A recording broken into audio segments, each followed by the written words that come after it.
원포인트 민법 기출 분석, 위험부담과 제3자를 위한 계약의 선지 분석. 1. 쌍무계약에서 당사자 쌍방의 귀책 사유 없이 채무가 이행 불능된 경우 채무자는 급부 의무를 면함과 더불어 반대급부도 청구하지 못하므로 쌍방 급부가 없었던 경우에 계약관계는 소멸하고 이미 이행한 급부는 법률상 원인 없는 급부가 되어 부당이득의 법리에 따라 반환 청구할 수 있다. 옳은 선지입니다. 해석: 당사자의 잘못 없이 이행 불능이 되면 누구의 잘못도 아니기 때문에 손해배상의 원리는 있을 수 없습니다. 그리고 계약은 성립 시로 소급하여 해제되기 때문에 계약은 처음부터 없던 것으로 됩니다. 그래서 처음 상태로 원상회복되어야 합니다. 만일 이미 급부된 것은 이유 없이 가지게 되는 부당이득이므로 반환해야 합니다. 이 부동산의 이중양도에 관해 판례는 제2매수인이 중도금을 지급한 때에 매도인의 제1매수인에 대한 소유권 이전 채무가 이행불능이 된 것으로 본다. X 틀렸습니다. 해석: 이중매매의 경우에 매도인이 1인에게 먼저 소유권 명의를 이전하여 준 경우에는 다른 1인에 대한 소유권 이전 등기 의무의 이행불능 상태가 되는 것은 맞습니다. 그러나 중도금을 지급한 것은 아직 잔대금 지급 단계가 남아있기 때문에 완전한 이전의 단계라 볼 수 없습니다. 3. 민법 제537조가 정한 채무자 위험부담주의는 강행 규정이 아니므로 이와 다른 약정이 있으면 그에 따른다. 옳은 선지입니다. 채무자 위험부담이란 쌍무의 계약에서 당사자 쌍방이 아무런 잘못이 없는데 후발적 불능이 되면 대가의 위험부담은 채무자가 가진다는 말입니다. 쉽게 말해서 채무자는 돈을 받을 수 없다는 말입니다. 그런데 이 규정은 임의 규정이라서 당사자 사이에 특약으로 다르게 약정할 수 있습니다. 4. 사용자의 해고 처분이 무효인 때에는 그동안 근로에 제공을 하지 못한 것은 사용자의 귀책 사유이므로 근로자는 임금의 지급을 청구할 수 있다. 옳은 선지입니다. 해석: 근로자가 일을 하지 못한 귀책 사유가 사용자에게 있기 때문에 그동안에 일했을 임금을 청구할 수 있습니다. 5.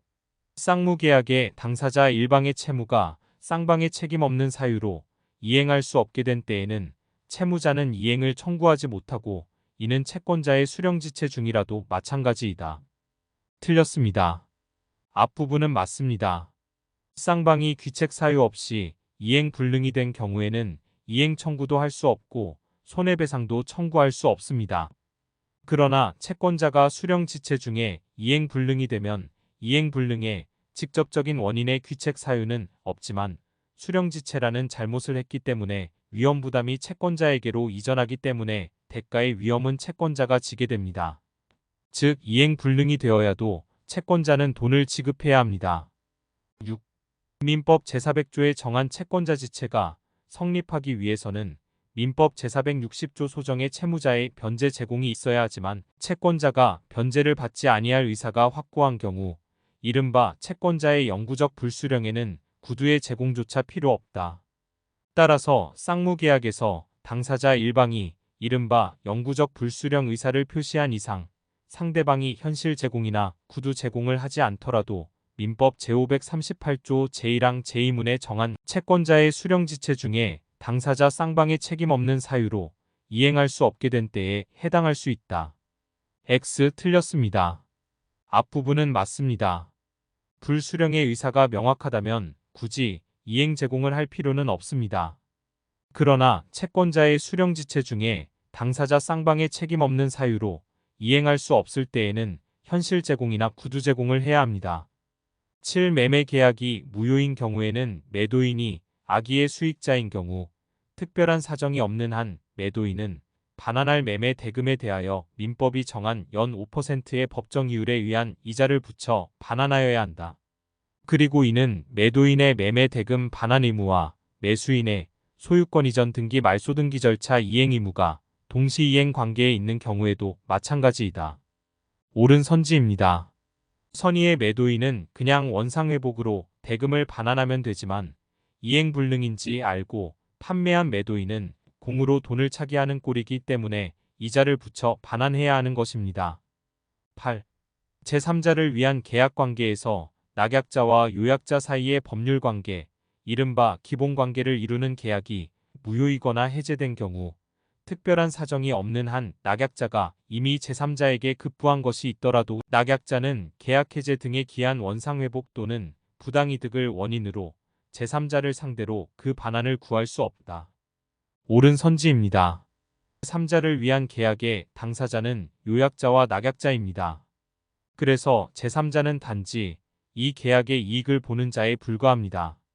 만일 계약이 해제되어도 이것은 요약자와 낙약자의 문제이지 제3자, 즉 수익자의 문제가 아닙니다. 그래서 낙약자는 수익자가 아닌 요약자에게 반환을 청구할 수 있을 뿐입니다. 9.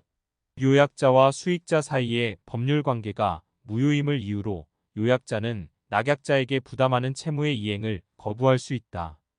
X 틀렸습니다.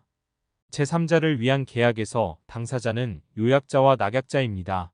그래서 수익자는 계약의 당사자가 아닙니다. 요약자와 수익자의 관계의 무효는 본계약에 아무런 영향을 주지 못합니다. 10.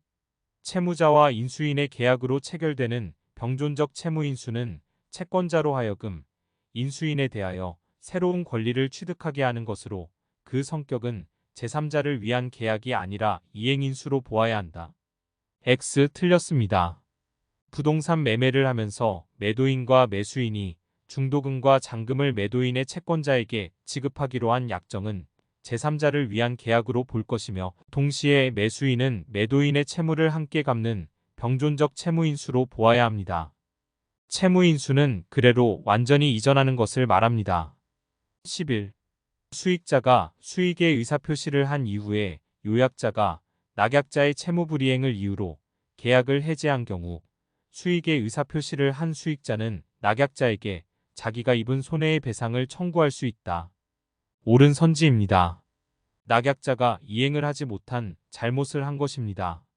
수익자는 이득을 받을 권리가 있는데 낙약자의 불이행으로 계약이 해제되었기 때문에 당연히 수익자는 손해배상을 청구할 수 있는 것입니다. 수익자는 좋은 것만 가진다고 생각하시면 됩니다. 12. 제3자를 위한 계약이 성립하기 위하여는 그 계약의 당사자가 아닌 제3자로 하여금 직접 권리를 취득하게 하는 조항이 있어야 하므로 계약의 당사자가 아닌 제3자에 대하여 가진 채권에 관하여 그 채무를 면제하는 계약은 제3자를 위한 계약으로 유효하다고 볼 수 없다. X 틀렸습니다. 제3자의 채무를 면하는 계약도 가능합니다.